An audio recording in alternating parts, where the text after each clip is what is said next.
சட்டியில் வந்து மீன் குழம்பு சாப்பிடணும்னு நினச்சேன். நான் இன்னைக்கு சண்டே, நாங்கள் நான்வெஜ் சண்டேனால செய்வோம். இந்த பாருங்கள் ஃப்ரெண்ட்ஸ், அடுத்தது எங்கள் வார்த்தைலாம் தூங்குது. மண் சட்டியில் சாப்பிட்டா உடம்புக்கு நல்லது ஃப்ரெண்ட்ஸ். Bye friends.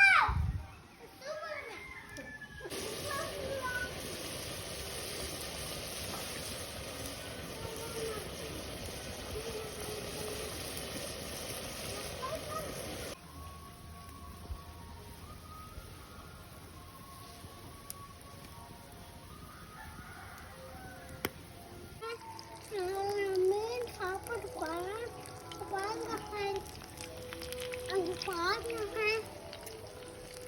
மீனில் கண்ணா இருக்கு. இந்த